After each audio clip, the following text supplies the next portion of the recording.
What's up, ladies and gentlemen? Welcome back to the channel. My name is ThatGamingDad25, and today we're gonna be talking about what's the best portal to take in Breakout, and also the comp versus sim nation debate again. Let's get into it, man. But first, if y'all don't mind, I'm getting some of these YouTube comments because y'all would show so much love on these videos. It's only right that I show love back to y'all.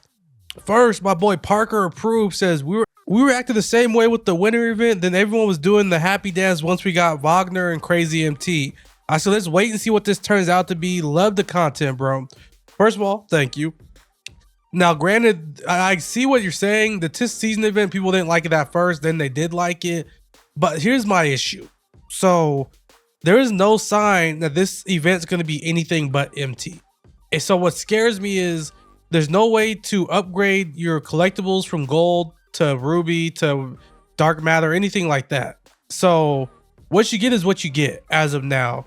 There are no players in the event, and the big time reward is 800,000 MT. I doubt they give you a legitimate chance to grind 800,000 MT. I think best case scenario, maybe if they're feeling generous, they give us enough to grind for a diamond envelope for 80,000 MT, which would be a slight dub.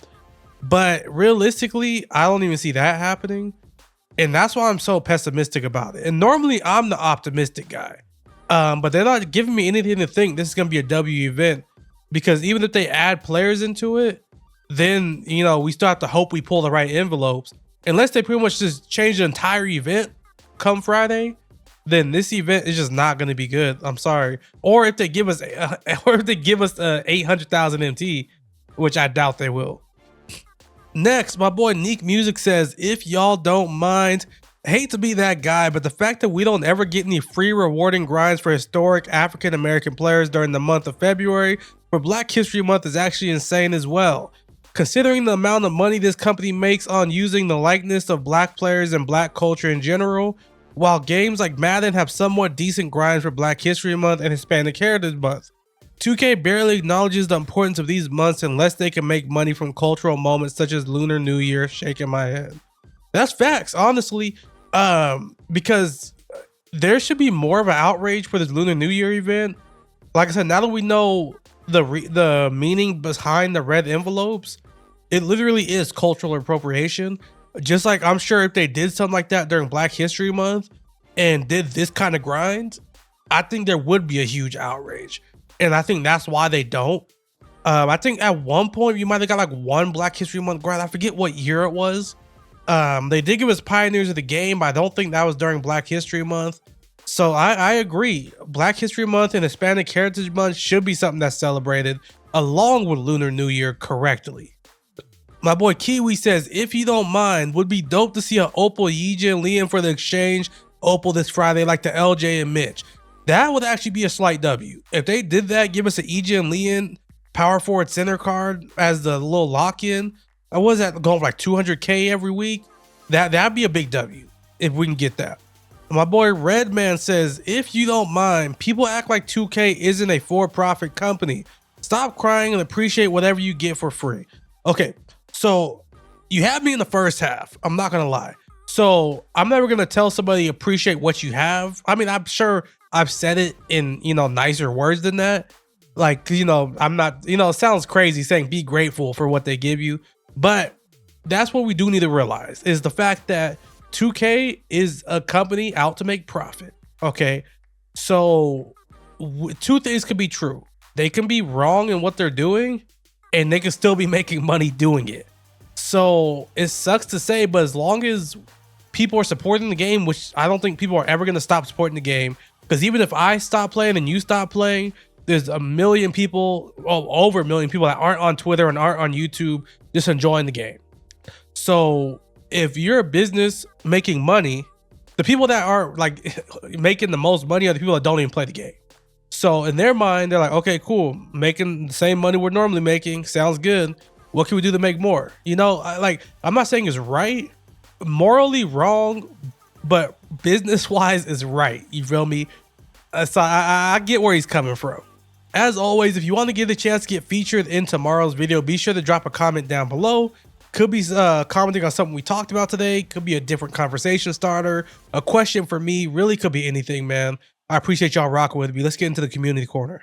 Alrighty, let's get in the community corner where we tackle some of the hot topics around Twitter and give our opinions on them. First, Lord Thugger said third 95 pack, all-time 90s and 10s, not guaranteed, but those warps are the best. That's what I've been hearing. So for my personal experience of what I've seen on Twitter, current is not the move. I've done 2 current portals because those are the only ones that were available on my board. And the best I got was a 92 overall hidden gem pack. I've seen other people do current portals. Same thing. Not really getting nothing out of them. I see all the 95 plus packs and all the pink diamond players coming from these decades boards. That's what I'm seeing. So if you get a decades, a 90s, a 2010s, a 80s, 70s, anything like that, those are the portals you want to take. You get the 95 plus premium pack. You get the 95 plus hidden gems. The pink players seems like they're popping off of those. Also, don't have a screenshot for this one. My boy Kiwi wanted to drop a gem on you guys. So he says before Friday comes, if you haven't locked in Mitch Richmond yet and you want to in the future, put any of the players needed in it, just one. You know, put like one of the lower tier cards just to secure the spot. If one card's in that exchange, the exchange won't go away. Big brain. All right, let's talk about this comp versus Sim Nation debate. More recently, I'm not going to talk about who's right, who's wrong, but this is my take on it. Play the game the way you want to play. For once, I feel like Splash isn't the one being attacked. Normally Splash is going to war and he's like seeking people out. I feel like people are coming at him this time around, and it's pretty simple. I agree with them in this aspect. If you're going to call somebody out, then play them. And if you're admitting that you can't play them and can't beat them, then you're not the superior playstyle. Now, granted, you're allowed to play however you want to play. Would that be like me, like Marvel Rivals? I don't play Marvel Rivals and never have I done it. But if I went into that game and someone kept beating me doing the same couple things with the same character, I'm not going to say you're bad at the game. I'll probably say something like, oh, dog, you're too sweaty, bro. I'm not doing this. You know, something like that. But like, I don't know how to explain it. You could be comp and play, you know, the meta play style, and you could acknowledge that you prefer playing sim. But if you're going to say that comp is a bad play style and you're bad at the game for playing comp, you got to run the fade, man. That's why I look at it. Alrighty, let's get in the creator spotlight. I got a few different things to cover this time around. First, my boy RJ Watts on his channel, RJ Watts TV, posted a gameplay, a good old classic beating a trash talker, man. And that's just, I miss those days when people just posted gameplays of people talking trash and exposing them. I feel like that used to happen all the time on original 2K YouTube and Madden YouTube. And I feel like it's a lost art. I think we need to get back to doing that. Go check out this video because Buddy was talking hella reckless against RJ and RJ wasn't going for it. Next, my boy Josh 2K. He's starting a new series called Varsity Dreams. He dropped the preview for it. Essentially, the way this series works is he's going to be building 3 rosters: varsity, JV, and freshman team. And then each roster, he's going to play a game. And the comment section decides who played worst out of that game and who played best out of that game. So for the varsity, whoever plays worst gets moved down to the JV lineup. For JV, whoever plays worst gets moved down to the freshman lineup. And for freshmen, whoever plays worst get kicked off the team and replaced. Freshman, whoever plays best moves up to JV. JV, whoever plays best moves up to varsity. It's a really dope concept. I think it's a good way for the community to get involved with the video. You guys get to determine what moves he makes for his team and everything. So I would definitely recommend going to check that out. Then Ty Debo dropped a 3&D video where he dropped the top 10 players that are 3&D type players. And this goes into what I always preach, especially if you're on a budget.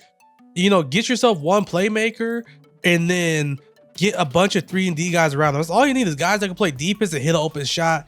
This list will definitely help you do that. So be sure to go check out that list. And lastly, a little bit of self promo. I dropped a video yesterday called Building the Perfect 2K.